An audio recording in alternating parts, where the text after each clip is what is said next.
Factory থেকে biscuit ভর্তি কার্টুনগুলোকে নির্বাচিত বিস্কুট ফ্যাক্টরির কর্মকর্তাদের তত্ত্বাবধানে পাক্ষিক বা মাসিক ভিত্তিতে দায়িত্বপ্রাপ্ত এনজিও কর্তৃক পরিচালিত ওয়্যার হাউসে প্রেরণ করা হয়।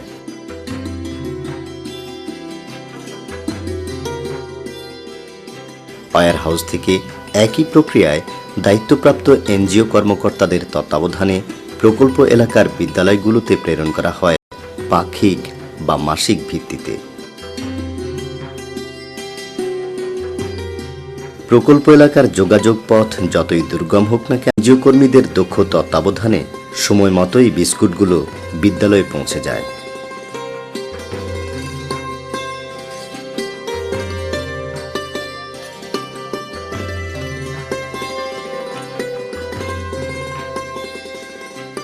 বিদ্যালয়ের প্রধান শিক্ষকের তত্ত্বাবধানে বিস্কুট ভর্তি কার্টুনগুলো বিদ্যালয়ের নিরাপদ স্থানে সংরক্ষণ নিশ্চিত করা হয়।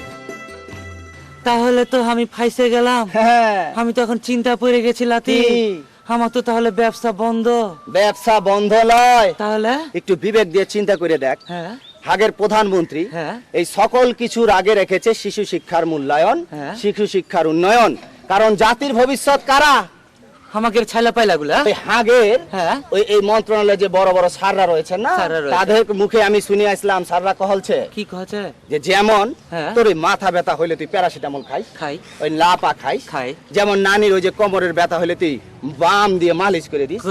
ওরকম বর্তমান মাননীয় প্রধানমন্ত্রী এবং বর্তমান এই সরকার এই শিক্ষাকে সর্বাধিক মূল্যায়ন করে প্রাথমিক শিক্ষা বিস্তারের লাইগা এটা তুই ধরে লে একদম শেষ মলম হিসাবে ব্যবহার করছে।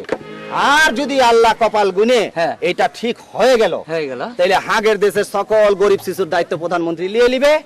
শিক্ষায় শিক্ষাও হলো, খাওয়ায় খাওয়া হলো, তোর আমার মতো গাধাও হবে না, হ্যাংলাও হবে না। দেখবি আগামী পর্যন্ত ছেলে পেলে এখন যেরকম জিপিএ 5 সারা বাংলাদেশে দেখবি বিশ্বের চেয়ে একেবারে রেকর্ড করে দিবে গাইড। সে তো কঠিন কথা কহলো না।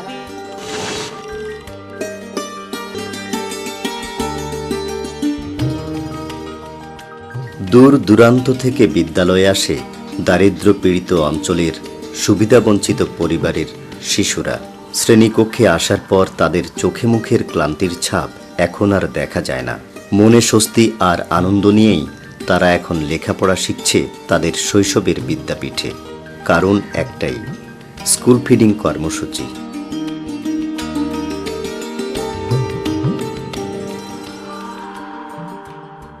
ক্লাস শুরুর প্রথমেই শ্রেণী শিক্ষক তাদের হাতে তুলে দেন 75 গ্রাম পরিমাণের এক প্যাকেট পুষ্টি সমৃদ্ধ বিস্কুট। তবে নিয়ম আছে, প্যাকেটের সব বিস্কুট একসাথে খাওয়া যাবে না। প্রতি ক্লাসে তারা খেতে পারবে প্যাকেট থেকে 2 বা 3টা করে বিস্কুট। বিস্কুট খাবার আগে ভালো করে হাত ধুয়ে নিতে হবে পরিষ্কার পানিতে। বিস্কুট খাবার পর প্রয়োজন মতো বিশুদ্ধ পানি পান করা যাবে। তাদেরকে আরও জানিয়ে দেয়া হয় এই বিস্কুট কেউ বাড়ি নিয়ে যেতে পারবে না, এমনকি সহপাঠীদের মধ্যে ভাগাভাগি করেও খেতে পারবে না। নিয়মগুলো শিশুরা খুব ভালোভাবেই মেনে চলে। শিশুরা জানায় উত্তরোত্তর তাদের লেখাপড়ায় এখন মনোযোগ বেড়েছে। এই বিস্কুট আমি প্রতিদিন খাই। এই বিস্কুট আমাদের শরীরের দুর্বলতা কমায় এবং পড়ালেখার প্রতি মনোযোগ বাড়ায়। তাই আমি প্রতিদিন স্কুলে আসি। আগে আমরা দেখতাম যে টিফিনে বাচ্চারা ভাত খেতে গিয়ে আর ফিরে আসতো না, কিন্তু এখন সেই সমস্যাটা একদম নেই বললেই চলে। এই বিস্কিট দেওয়ার ফলে তারা আর বাসায় যাচ্ছে না, ফলে ক্লাসের ফুল টাইম তারা ক্লাস করতে পারছে।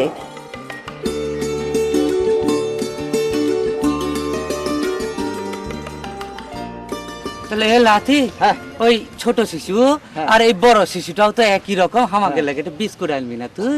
এই তো শালা আগের স্বভাব চরিত্রে চলে আসলো। কেন? আবে তোর আর আমার মতো বুইধাকে সরকার আর বিস্কুট খিলাই কি করবে? তোর তো ওই 2 ঠ্যাঙের মধ্যে 1 ঠ্যাং কবরে চলে গেছে। যা হোক, আগের চিন্তা বাদ দে। ওই বর্তমান যে প্রধানমন্ত্রী সে যেরকম শিশুদেরকে লিয়ে ভাবছে যে আজকের শিশু হলো আগামী দিনের ভবিষ্যৎ। কাজে শিক্ষার উন্নতি না হলে জাতির উন্নতি হবে না। এই কারণেই তুই আর আমি গাধা থেকে গেছি। আগের আমলে যদি এরকম একটা সরকার আসতো তাহলে আমরা কি এরকম সুন্দর বিস্কুট খাই, রুষ্টপুষ্ট বুদ্ধি হইতো? আর আমরা মনে কর ভালো ভালো রেজাল্ট করে কিছু একটা করতে পারবো। এখন বাদ দেগুলা দুঃখ, তোর আমার একটা দায়িত্ব পড়তেছে হলো এই কাজটাকে যেন সবাই জনে জনে মিলে এটা যেন একটা ভালো দিকে যায়, সেই কাজ করতে হবে না না হবে? ঠিক বলছিস গুধা। শোনেন শোনেন দেশবাসী, শোনেন দেশের জনগণ, এমন একটি কর্মসূচি প্রয়োজন এখন। আরে শোনেন শোনেন দেশবাসী, শোনেন দেশের জনগণ, স্কুল ফিডিং কর্মসূচি এখন থেকেই প্রয়োজন।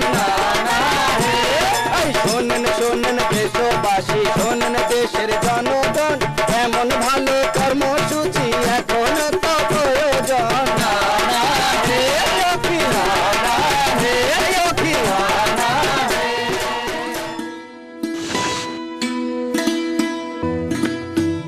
বিস্কুট সরবরাহের পাশাপাশি প্রকল্পে অন্তর্ভুক্ত রয়েছে আরও কিছু ব্যক্তি সচেতনতামূলক এবং সামাজিক উন্নয়নমূলক কার্যক্রম, যা প্রকল্পভুক্ত উপজেলাসমূহে অত্যাবশ্যকীয় শিখন প্যাকেজের আওতায় প্রাথমিক শিক্ষা বিভাগীয় কর্মকর্তা, শিক্ষক, শিক্ষার্থী, এসএমসি এবং সংশ্লিষ্ট কমিউনিটিকে নিরন্তর প্রশিক্ষণের মাধ্যমে উদ্বুদ্ধ করা হয়।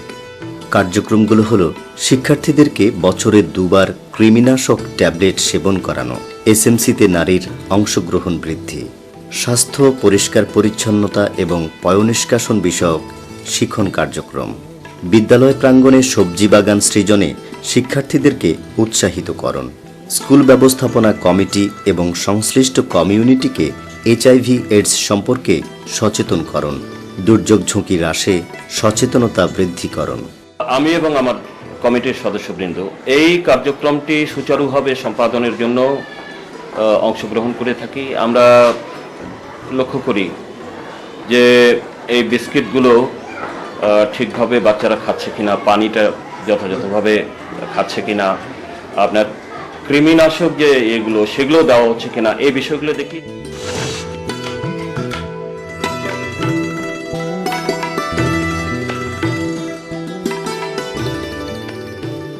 প্রকল্পের আওতাধীন এসব কর্মসূচি সফলভাবে বাস্তবায়নের ফলে প্রকল্পভুক্ত এলাকাগুলোতে দৃশ্যমান অনেক পরিবর্তন এবং উন্নয়ন লক্ষ্য করা গেছে ইতোমধ্যে। তারাগঞ্জ উপজেলায় স্কুল ফিডিং কর্মসূচি চালু রয়েছে এবং আমরা দেখেছি 2012 সাল থেকে বিস্কিট পেয়ে আসছে। সেই সব শিক্ষার্থী 2012 সালের সমাপনী পরীক্ষায় অনেক ভালো ফলাফল করেছে। অনেক স্কুলে শতভাগ উপস্থিতি নিশ্চিত করা সম্ভব হয়েছে স্কুল ফিডিং কার্যক্রম চালু হওয়ার পরে। এতে করে যেমন একদিকে ভর্তি শতভাগ নিশ্চিত হয়েছে, উপস্থিতি আমরা বৃদ্ধি করতে পেরেছি, ঠিক অনুরূপভাবে আমাদের ঝরে পড়া উল্লেখযোগ্যভাবে কমে যাচ্ছে এবং আমরা আশা করতেছি যে আমরা এই স্কুল ফিডিং কার্যক্রম চালু থাকার কারণে আমাদের 15 ভাগের নিচে আমরা আমাদের ঝরে পড়া নামায় আনতে সক্ষম হব।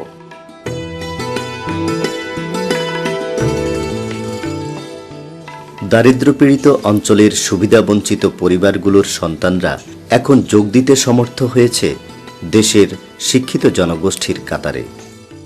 আমাদের এই প্রকল্পটি 2014-এর মধ্যে শেষ হয়ে যাওয়ার কথা ছিল, কিন্তু এর সুফলতার দিক বিবেচনা করে সরকার এটি আরও মেয়াদ 2017 পর্যন্ত বৃদ্ধির সিদ্ধান্ত নেওয়া হয়েছে এবং এটি যদি বৃদ্ধি পায় তাহলে আমাদের উপজেলার সংখ্যা বর্তমানে 72 থেকে 93টি উপজেলা বৃদ্ধি পাবে এবং শিক্ষার্থীর সংখ্যা 26,40,000 থেকে বৃদ্ধি পেয়ে 34 লক্ষে উন্নীত হবে। আমরা আশা করি যে এই প্রকল্পটি বাস্তবায়ন হলে যে শিশুদের যে স্কুলে আমাদের ধরে রাখার কতগুলো উদ্দেশ্য, যেমন শিক্ষার্থী ভর্তির শতভাগ নিশ্চিত করা, উপস্থিতির হার বৃদ্ধি করা, শিক্ষার্থীদের ঝরে পড়ার হার কমানো এবং তাদের শারীরিক অবস্থার প্রভূত উন্নতি সাধন, এই বিষয়গুলো এবং স্কুলের যে লেখাপড়ার যে পরিবেশ এগুলো ফিরে আসবে।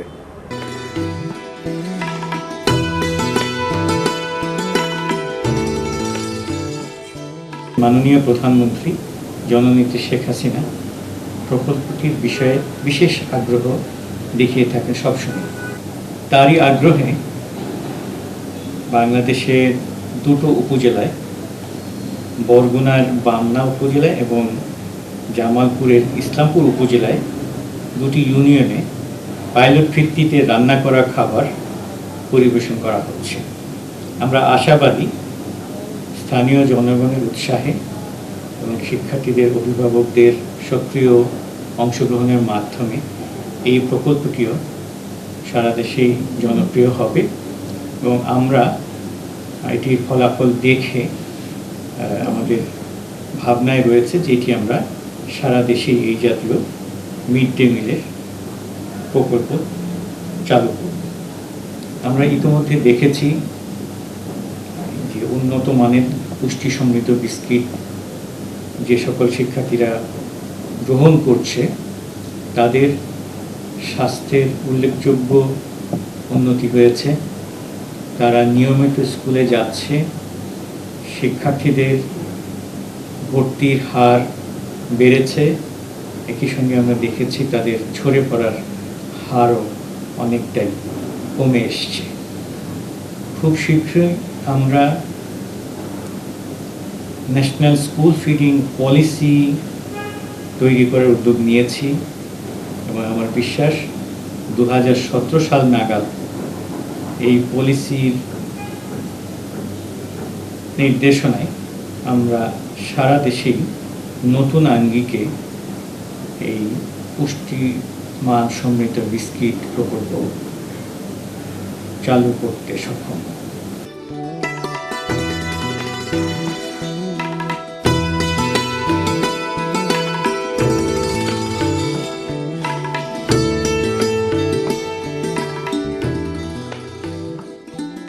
ইতোমধ্যেই দেখা গেছে প্রকল্পভুক্ত উপজেলার প্রাথমিক বিদ্যালয়গুলোতে শিক্ষার্থী ভর্তি 100% নিশ্চিত হয়েছে।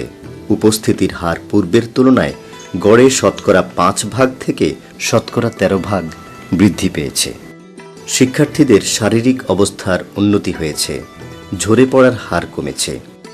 সর্বোপরি প্রাথমিক শিক্ষার গুণগত মানে উন্নীত হবার অনুকূল পরিবেশ সৃষ্টি হয়েছে।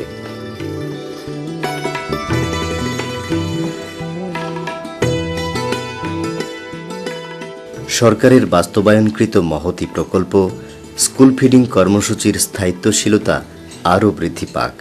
ক্রমান্বয়ে বাংলাদেশের প্রত্যন্ত অঞ্চলে এর আলোকিত দ্যুতি ছড়িয়ে পড়ুক, এটাই সুবিধাবঞ্চিত ও দারিদ্র্যপীড়িত অঞ্চলের সকল জনগোষ্ঠীর একান্ত কামনা।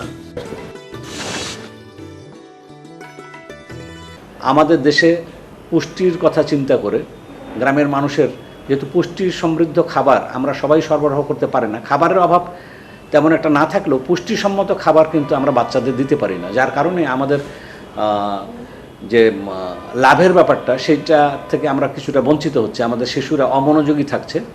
এই ব্যাপারটাকে লক্ষ্য করে আমরা দেশের প্রায় এখন 31,50,000 বাচ্চাকে বিস্কুট ফিডিংয়ের আওতায় এনেছে। এর মধ্যে আমাদের ইউসিভুক্ত দেশগুলোর সহায়তায় আমরা 10টি উপজেলায় নিয়েছি এই প্রোগ্রাম, আর বাকিটা WFP এবং সরকার মিলে আমরা আরও নিয়েছি বাকিটা, এবং দারিদ্র্যপীড়িত অঞ্চলগুলোকে আমরা বেছে নিয়েছি এই ক্ষেত্রে বেশি করে। দারিদ্র্যপীড়িত অঞ্চলের বাচ্চাদের প্রতি পরিবারের মনোযোগ না থাকলেও সরকারের মনোযোগ আমরা এই জায়গাটায় দিয়েছি।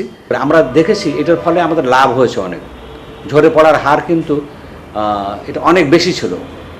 এখন যে রিপোর্টটা আমাদের কাছে আছে 21% প্রায় চলে এসছে, এবং আমরা আশা করতেছি এই 21-এর যে হিসেব আমরা পেয়েছি বাই দিস টাইম আমরা আরও তথ্য নিয়ে জানতে পেরেছি এর থেকে সংখ্যা আরও কমে গেছে আমাদের।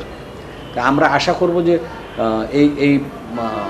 এই ফল লাভের কারণে আমরা আরও আমাদের প্রোগ্রামটাকে এক্সপানশনের জন্য আমরা ভাবছি যে কিভাবে এটা করা যায়, এবং সেদিন বেশি দূরে নয় যে আমরা সেই জায়গাটাতেও আমাদের সক্ষমতা অর্জন করব। এবং মাননীয় প্রধানমন্ত্রী ইতিমধ্যেই আমাদেরকে কিছু নির্দেশনা দিয়েছেন, সেই নির্দেশনার আলোকে আমরা কাজ করে যাচ্ছি যে কোনো স্কুলের বাচ্চারাই যেন এই ঝরে পড়ার এই কথাটা যেন আমাদের শুনতে না হয়। আর আমরা সেই জায়গায় আমরা শীঘ্রই আরও আমাদের ব্যাপক পরিকল্পনা নিয়ে এগিয়ে যাচ্ছি।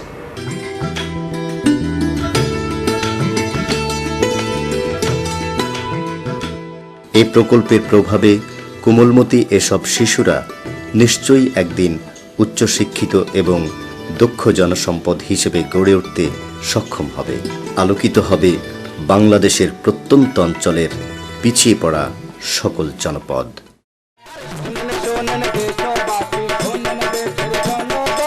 স্কুল ফিডিং কর্মসূচি এখন থেকেই প্রয়োজন।